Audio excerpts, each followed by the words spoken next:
जो वो मकसद बता रहे हैं कि इलेक्शन की डेट चाहिए इसलिए मैं सड़कों पे आया हूं, हकीकी आजादी चाहिए, क्या यही मकसद है इमरान खान के लॉन्ग मार्च का या पसे पर्दा अहदाफ कुछ और हैं? देखिए, पसे पर्दा अहदाफ का तो मुझे नहीं पता, लेकिन जो तहरीक इंसाफ के लोगों से बात होती है तो वो यही कहते हैं जी कि आप हमें इलेक्शन की डेट दे दें। और खुद मेरी भी इमरान खान साहब से इस पर बात हो चुकी है, तो वो कहते हैं कोई अगर आप ठीक है नवंबर दिसंबर की डेट नहीं देना चाह रहे तो फरवरी मार्च की डेट जो है उसमें भी बातचीत हो सकती है, तो वो दरमियानी रास्ता निकालने के लिए भी तैयार है।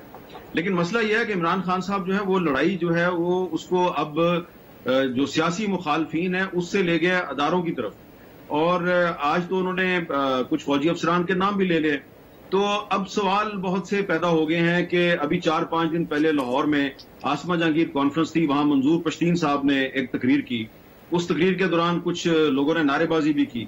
मंजूर पश्तीन साहब ने कोई वाज़ेह तौर पे नाम नहीं लिया किसी का, और ये कहा कि जो एक जनरल साहब हैं वो बादशाह बने हुए हैं और सारे फैसले वही करते हैं, तो उन पे गद्दारी का मुकदमा हो गया।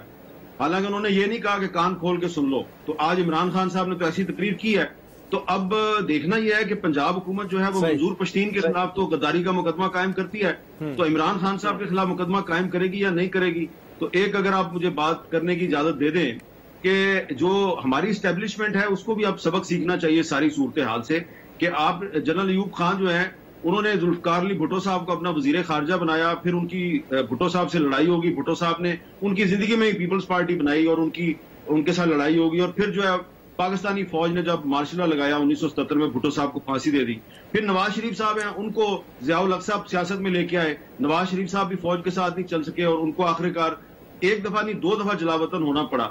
अब इमरान खान साहब आ गए हैं, तो ये भी तो आप जरा सोचे ना कि आप जब भी सियासत में मुदाखलत करते हैं तो जो आप आदमी आगे लेके आते हैं वो कहते हैं, आप पहले कहते हैं यही है असल मुहिब्बे वतन, यही है पाकिस्तान के मसाइल का हल, यही है असल मसीहा।